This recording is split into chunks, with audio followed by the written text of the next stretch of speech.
You know that feeling, right? Yeah, when you want to say something in English, you've totally got the words buzzing around in your head, but Hmm. actually speaking them out loud. Yeah. It just feels like this massive Oh, wall. definitely. We hear that all the time. Yeah, and it's this fear of speaking, this hurdle to really becoming fluent that Hmm. so many people tell us about. So today, that's exactly what we're diving into. How to get over that fear and actually find your voice in English. Exactly. We've looked at some really interesting ideas Hmm. and not just the usual tips you always hear, but some surprising angles too, and, solid encouragement, Hmm. all aimed at giving you, the listener, a clearer path forward, something that feels, well, manageable. It's such a common challenge, isn't it? Putting yourself out there in a new language, it just feels inherently risky, Totally. vulnerable. Yeah, exactly. But the really encouraging thing is that there are very concrete, very effective ways to move past that anxiety. You can start making real, genuine progress in your spoken English. Absolutely. So, okay, you've got this huge mountain, Right. right? Speaking fluency. Mhm. Where do we even start? How do you take that very first step without feeling overwhelmed? Well, I honestly believe the most powerful first move is to really embrace starting small, like Yeah. incredibly small. Okay, starting small. Let's unpack that a bit. It sounds a little obvious, doesn't it? Yeah. What's the real power behind just starting small? It might seem straightforward, yeah, but there's actually research that backs this up, and in a really fascinating way. There's work exploring how tackling these very manageable tasks consistently builds this real sense of forward momentum. Ah, okay. And crucially, it keeps your motivation up. Just think about it. Each tiny little success gives you that genuine feeling of, hey, I actually did that? Ah, right. So it's like those little wins. They aren't just small steps on the path. They're also like little injections of fuel, confidence fuel. You're telling yourself, okay, I can do this tiny bit. So maybe I can do a little more next time. Precisely. That's exactly it. And these wins, even if they seem insignificant at the time, they add up, they accumulate. And over time, they make those bigger goals, the ones that felt really intimidating before, seem much more reachable. Okay. Yeah, It's a subtle psychological effect, but it's really powerful. that makes perfect sense. It's like building a tower brick by brick. You wouldn't try and put the roof on first, would you? Exactly. Good analogy. So when we say starting small for speaking English, Oh, what does that actually look like in real life? Give us some concrete, like bite-sized examples. okay. Well, think about the absolute basics, the simplest interactions. You could start by just mastering a few simple phrases for introducing yourself. Okay. Practice clearly saying your name, maybe where you're from, just those fundamental bits of info. Right. That feels very achievable. Just Yeah. nail down a few key phrases, you'll use. What else? What else falls into that starting small box? Another really good starting point is practicing asking for directions. Even if you already know where you can just practice asking someone. It's a pretty low pressure way to just get your mouth moving, forming those English sentences. Yeah, less stressful. And similarly, focus on really simple small talk, like commenting on the weather, something universal, right? Huh, yeah, the classic. Exactly. These are simple exchanges, low stakes. The pressure to be absolutely perfect is minimal. Right, those everyday moments where it doesn't feel like you're, giving a huge presentation or something. It's more like just dipping your toe in the water before you jump in. Precisely. And as you get more comfortable, more at ease with these little routine interactions, your confidence just naturally grows. Mm-hmm. And that makes you feel more willing, more inclined to maybe try slightly more challenging conversations next time. It's a very natural, organic progression. Okay, I really like this. Starting small, building up gradually. It definitely feels way less overwhelming. But okay, what happens when you inevitably mess up? Because let's be honest, the fear of making mistakes is just a huge barrier for so many people. That's such a critical point, and it's something we really need to actively reframe in our minds. Mistakes. They are not failures. In fact, they are absolutely essential, indispensable, really, to the learning process. Really? How? Because it feels so discouraging, doesn't it? In that moment when you trip over a word or you realize later you said something totally wrong. Oh, I completely get that immediate feeling, that frustration, that embarrassment sometimes. But there's actually compelling research looking into how errors really help us learn more effectively. Hmm.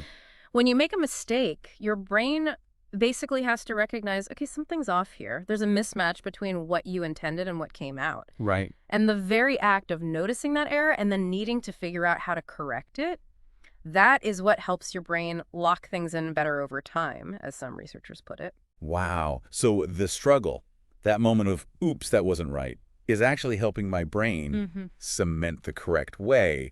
That feels, Yeah. yeah, a bit counterintuitive, but when you put it like that, it makes a lot of sense. You definitely remember things you had to struggle with and correct.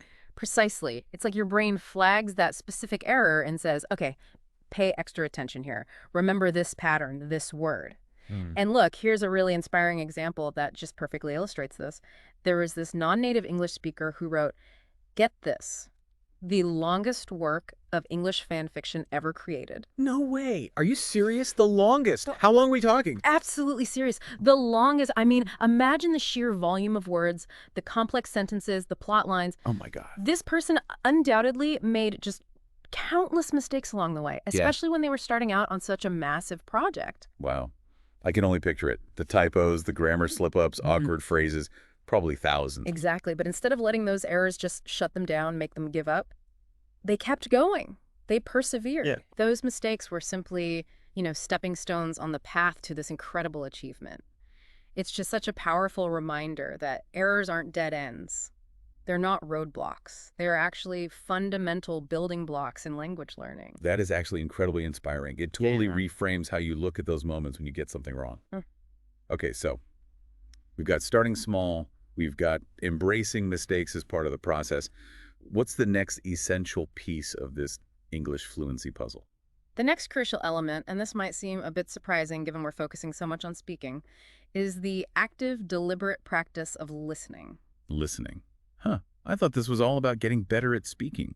How does listening fit in so centrally? Well, they're completely linked. You can't really develop strong speaking skills without strong listening skills. When you really listen to English being spoken, you start absorbing so much more than just words and meanings. Like what? You start to internalize the natural rhythm of the language. You pick up on subtle shifts in tone, the nuances of pronunciation, things you might not even consciously notice if you're not actively listening. Ah, okay. So it's about developing an ear for the language, getting a deeper feel for how English actually sounds when people just talking naturally. Exactly that. So instead of only focusing on trying to produce spoken English, make a real conscious effort to engage in active listening. How? Well, tune into podcasts, obviously. Watch movies, TV shows in English. Pick stuff you actually find interesting, that helps. Right. And then here's the key step. Try to mimic what you're hearing. Pay close attention to how speakers stress certain words, the ups and downs of their intonation, the way sounds connect together. Okay, so it's not just passive listening, like having the TV on in the background. It's active engagement with the sounds, the music of the language. Precisely. And actually building right on that idea of absorbing the language through listening. Another really effective technique for boosting fluency is to start learning and using English in meaningful chunks. Chunks. Yeah, rather than just memorizing lists of individual words in isolation. Okay, chunks. Elaborate on that. What do you mean by learning in chunks? Think of common phrases, groups of words that often appear together in natural English. Like, instead of learning take, a, and break separately, Uh-huh. learn take a break as one single unit, one chunk of meaning. Gotcha. Or another one, make a decision. That's a really common practical chunk. These are sometimes called collocations, words that just naturally go together. That makes so much sense. It sounds way more practical for actually having conversations. When you're speaking naturally, you're not thinking word by word. You're often pulling out these ready-made phrases, aren't you? Exactly. It mirrors how native speakers actually process and produce language. Learning these chunks helps you speak more fluidly, more naturally, because you're not constantly trying to mentally assemble sentences from scratch, word by individual word. Right. It speeds things up. It streamlines the whole process. Okay, cool. So where can we find these useful chunks of language? How do we start learning them? Well, you'll start noticing them more just by immersing yourself in English content, like we talked about listening, reading. Mm-hmm. But there are also specific resources designed to help with this. Lots of language learning apps, for example, put a real emphasis on teaching common phrases and these word partnerships. Oh, like Duolingo and apps like that? Exactly. Apps like Duolingo can be great for building vocabulary and introducing some of those basic chunks. There's another one, Hello Talk, which is really good because it connects you with native speakers to chat. Oh, cool. So you can see firsthand how people use these chunks in real everyday conversation. And then for focused listening and pronunciation, things like BBC Learning English or an app called Elsa Speak can be super helpful too. Wow. So my phone, which I usually think of as just a distraction machine, machine Yeah. can actually be a pretty powerful tool for learning English. Absolutely. It puts a ton of learning resources right there in your pocket. And, once you start feeling a bit more confident with your listening and getting a handle on these language chunks, Yeah. the next logical step is to actively seek out chances to actually speak with other people. Think of it like finding a gym buddy for your language learning. A speaking buddy. I love that analogy. Yeah, it makes practicing speaking feel less scary somehow, more like a team effort. But, okay, where do you actually find a speaking buddy, especially if you're shy? Well, start close to home. Think about your immediate circle. Any friends, family, colleagues maybe who are also learning English. Oh, possibly. Even if they're at a different level than you, just practicing together can be really beneficial for both of you. You can motivate each other, share tips, even learn from the different kinds of mistakes you each make. That's a really good point. You could kind of create your own little supportive practice group, hold each other accountable maybe. Precisely. And if you don't know anyone personally, then maybe look into English language clubs or language exchange groups. These exist both, in local communities and definitely online. Right, online forums and stuff. Yeah, those platforms are fantastic for connecting with other learners and finding people who are also looking for practice partners. So it's really about being proactive, isn't it? Creating those opportunities for Yeah. real conversation and pushing past that initial hesitation. Exactly. Now, speaking of hesitation, there's a particular concern that often weighs really heavily on English learners, and that's the anxiety about their accent. Oh, yeah, the accent. Mhm. I know so many people who worry constantly about not sounding native, or they feel really self-conscious about how they pronounce things. It's incredibly common, absolutely. But it's just so important for learners to try and shift their perspective on this, your accent. It's not some kind of flaw you need to fix or get rid of. Mm. It's actually a fundamental part of your unique identity. It reflects where you come from, your culture, your first language. It's something to be genuinely proud of, not ashamed of. That's a really refreshing way to put it. Mhm. I guess I've always subconsciously seen it as something to overcome, or hide. And that's often the message we get, isn't it? Even unintentionally. But think about it. Language diversity is what makes the world interesting. Imagine if everyone spoke English with the exact same accent. How boring would that be? Huh. You're right, that would be pretty bland, wouldn't it? All that richness, all that variety just gone. Absolutely. And here's the most crucial thing to remember.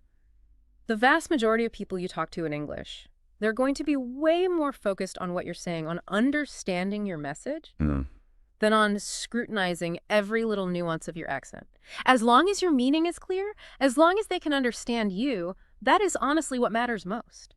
So I really shouldn't be stressing about trying to sound exactly like someone from London or Los Angeles or wherever. Not at all. Your accent is yours. Embrace it. As long as you're communicating effectively, getting your message across, you are doing great. Now, shifting gears just a little bit, thinking about keeping motivation high. Here's another really valuable tip. Actively reward yourself for learning. Reward myself for studying English. Okay, that sounds like a fun strategy. Tell me more. Absolutely. Whenever you hit a learning milestone, and it doesn't matter how small it seems, Like what? maybe you finally nailed a tricky phrase you've been working on, or you had a short conversation in English that went pretty well, or maybe you just stuck to your practice schedule for the whole week. Whatever it is, acknowledge it. Give yourself a pat on the back. Celebrate those little wins. That makes total sense. Yeah. It's about positive reinforcement, right? Yeah. Keeping that feeling of progress alive, keeping yourself motivated. What kind of reward do we talking? Should I buy myself a sports car every time I learn a new phrasal verb? Well, maybe not a sports car for one phrasal verb, tempting as it might be. But the rewards should be something you genuinely enjoy. Okay. It could be super simple. Treating yourself to your favorite coffee, watching an episode of that English TV show you like, maybe buying that English book you wanted. Anything that motivates you, gives you a little boost. Recognizing your progress, even the small stuff, is just crucial for staying committed long term. I love that. It turns learning from maybe feeling like a chore into something, more positive and rewarding. Okay, what's another really concrete technique we can use to actively improve our spoken English? Okay, another really effective method specifically for working on your pronunciation, your rhythm, and getting that natural sounding intonation is a technique called shadowing. Shadowing, right? I've heard that term thrown around in language learning circles. Can you explain exactly what it is? What does it involve? Sure, it's actually pretty straightforward. You basically listen to A native English speaker could be from a podcast, an audiobook, a movie clip, a YouTube video, Uh-huh. and then you immediately try to repeat exactly what they're saying right after them. You try to mimic their tone, their speed, their pronunciation as closely as you possibly can, like you're their audio shadow, Yeah, yeah. following their voice. Oh, I see. So you're not just focused on the words themselves, but Yeah. really tuning into the whole musicality of it, the flow, the sound, the rhythm. Exactly. And studies have shown that doing this consistently, this shadowing practice, can significantly improve all those key aspects of your spoken English. Your pronunciation gets clearer, your speech rhythm sounds more natural, less robotic maybe, Yeah. and your intonation becomes more varied and expressive, which just makes you sound more engaging when you speak. Plus, bonus, it's also a fantastic way to sharpen your listening skills at the same time. Two birds with one stone. Pretty much. Okay, that sounds really powerful. What kind of stuff is best for shadowing? What materials should I use? The great thing about shadowing is how flexible it is. You can use pretty much any English, audio, or video content that you find interesting. Really? Yeah, movies, podcasts, news reports, YouTube channels you like, whatever holds your attention. The more you're actually interested in the content, the more likely you are to stick with the practice, right? Okay, yeah, I can already picture myself shadowing lines from my favorite movies. That actually sounds kind of fun. That's a great attitude. But here's a little word of caution. Don't try to shadow for like hours on end, especially when you're just starting out. Okay. You'll likely find you get mentally tired pretty quickly. It requires a lot of focus, and then it stops feeling beneficial and just feels like hard work, which can kill your motivation. Oh, right. So I shouldn't try and shadow an entire 2-hour movie in one go. Yeah, that does sound exhausting now you mention it. Precisely. A much better approach, much more sustainable, is to start with maybe just 10 minutes of focused shadowing each day. Just 10 minutes. Yeah, it might not sound like a lot, but consistency is absolutely the name of the game in language learning. Short, regular sessions almost always beat infrequent marathon sessions that just lead to burnout. Okay, 10 minutes a day of shadowing. That feels much more doable, manageable. It really ties back to that idea of small, consistent efforts adding up over time, doesn't it? Absolutely. And, as you keep going on this journey, refining your spoken English, it's just so important to remember that the ultimate goal here is effective communication. It's fluency. It's not achieving some kind of impossible, idealized perfection. Ah, yes, the perfection trap. I know so many learners, and okay, sometimes myself included, who get so hung up on trying to be grammatically perfect that they end up just freezing. They can't speak at all because they're terrified of making even the tiniest mistake. It is such a common pitfall. People overanalyze every sentence before they even dare to say it out loud, constantly worrying, is that the right tense? Did I use the right preposition? But the reality is, even native English speakers make grammar mistakes sometimes. Really? Oh, absolutely. We use slightly awkward phrasing. We start sentences and don't finish them.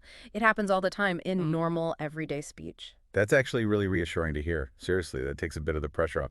So what's the main message then regarding this whole perfection thing? The main focus should always be on getting your message across, making yourself understood clearly. Fluency. It's fundamentally about being able to express your thoughts, your ideas, your feelings without constantly stopping and starting, without being totally preoccupied with every single grammar rule. Right. Now, obviously, knowing grammar helps. A solid understanding is useful, but it should support your communication, not paralyze it. Got it. Prioritize getting the message out. Yeah. Prioritize clear communication over trying to be 100% grammatically flawless every single time. That definitely lifts a weight. Okay, let's talk about making it fun. Because, let's face it, studying can feel like a drag sometimes. How can we inject more enjoyment into learning English? That's such an important point. Making it enjoyable is absolutely key for sticking with it long term. And the best way to do that is to deliberately mix your English learning with activities you already love doing anyway. Like what? Give us some examples. How do we combine hobbies and learning? Well, think about what you personally enjoy. Do you love movies or TV shows? Start watching them with English subtitles. Then maybe, as you get more confident, try turning the subtitles off sometimes. Really test your listening. Okay. Are you a big music fan? Listen to English songs. Really pay attention to the lyrics. Maybe look them up, try to understand what they mean. Or if you love reading, try reading books in English. Maybe start with genres you already enjoy in your own language. Ah, so it's about weaving English into the stuff I already do for fun, rather than seeing it as this separate, maybe slightly boring school subject. Exactly. There's this idea in language learning, sometimes called the input hypothesis. Right. Basically, it suggests we learn languages best when we get input, language we're exposed to, that we can mostly understand, but that also pushes us a little, some new stuff. Right. And when you encounter that new language, new words, new grammar in a context that's meaningful and enjoyable to you, like in a great movie or a song you love, you're much more likely to actually remember it and start using it yourself. Wow, that makes perfect sense. It's like your brain is just more open, more receptive to learning when it's already engaged and having a good time. Absolutely. So whether it's films, music, books, video games, whatever hobbies bring you joy, actively find ways to bring English into those activities. It'll make learning way more fun and ultimately way more effective too. This has been so, so helpful, really insightful. Yeah. So as we kind of wrap things up here, what would be the single most important piece of advice? That one golden rule for someone listening who's really struggling with that fear of speaking, who wants to get more fluent? I think the most crucial thing to really take on board is this. Learning English doesn't require perfection right from day one. It just doesn't. The single most important thing you can do is simply start. Just begin. Just begin. Even if it's with tiny steps, simple sentences, embrace the mistakes when they happen because they will see them not as failures, but as really valuable clues showing you what to work on next. They guide you towards getting better. And always, always remember, your accent is part of you. It's something to be proud of. That's such a powerful summary. So basically, stop waiting for some imaginary perfect moment to start speaking. Stop aiming for this impossible standard of flawless English. It's all about just taking that first step now. Yeah. Keep putting in the efforts consistently and embrace the whole journey, bumps and all. Exactly. And maybe, to everyone listening, the challenge is this. Identify just one small thing, one manageable step you can take today, right now even. What's one tiny action you can take to move just a little bit closer to your English-speaking goals? That's a fantastic challenge, really empowering. Thank you so much for diving deep with us today. This has been incredibly practical and encouraging. My pleasure. We really hope this deep dive has given all of you listening some valuable tools and maybe just a renewed sense of confidence for your own English journey. Until our next exploration.